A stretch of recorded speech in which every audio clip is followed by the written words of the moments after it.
Ikalawang Samuel, Kabanata 10. Hindi nagtagal at namatay ang hari ng mga Amonita. Ang pumalit dito ay ang anak niyang si Hanun.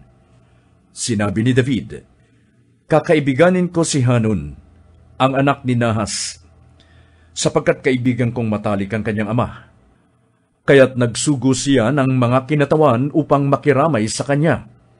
Ngunit nang dumating ang mga ito, sinabi ng mga pinunong Amonita kay Hanun, 'Nakakatiyak ba kayo na talagang pinaparangalan ni David ang inyong ama sa kanyang pakikiramay sa inyo?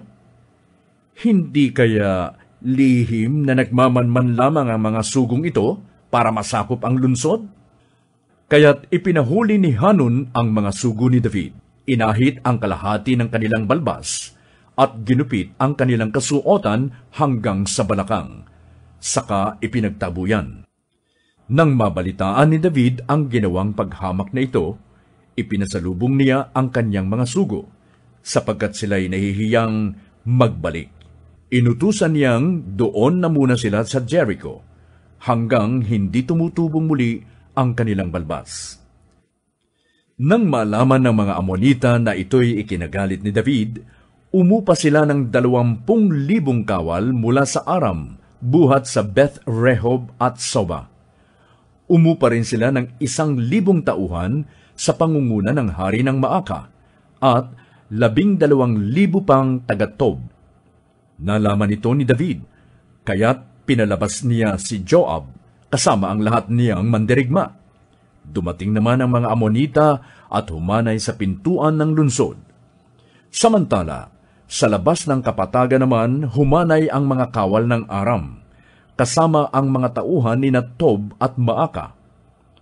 Nang makita ni Joab ang mga kaaway sa kanilang harapan at likuran, itinapat niya sa mga kawal ng Aram ang pinakamahuhusay na kawal Israelita. Ang iba niyang kawal ay ipinailalim niya sa pamumuno ni Abisai na kanyang kapatid, at iniharap naman sa mga Amonita.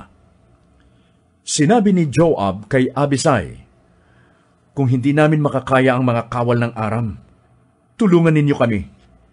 Kung hindi naman ninyo kaya ang mga Amonita, kayo ang tutulungan namin.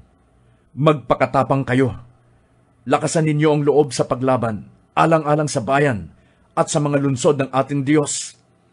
At mangyari nawa ang kalooban ni Yahweh."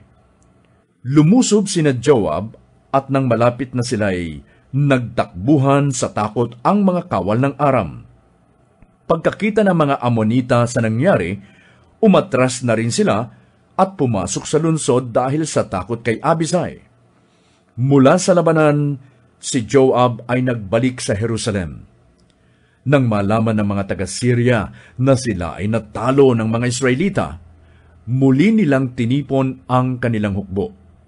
Ipinatawag ni Hadadezer ang kanyang mga tauhan sa silangan ng ilog Euphrates. Dumating sila sa Elam at ipinailalim sa pamumuno ni Sobak. Umabot agad ito sa kaalaman ni David, kaya't tinipon niya ang buong hukbo ng Israel. Tumawid sila ng ilog Jordan upang harapin ang mga kaaway sa Elam. Humanda naman ang mga kawal ng Aram, at sila'y naglaban. Nalupig na naman sila at nagsitakas habang tinutugis ng mga Israelita. Ang napatay ni David ay 700 nakakarwahe at 40,000 kawal na nakakabayo.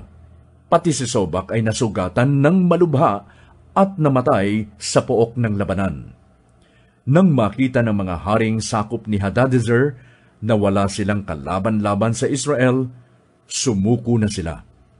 Mula noon, hindi na tumulong kailanman ang mga taga-Syria sa mga Amonita.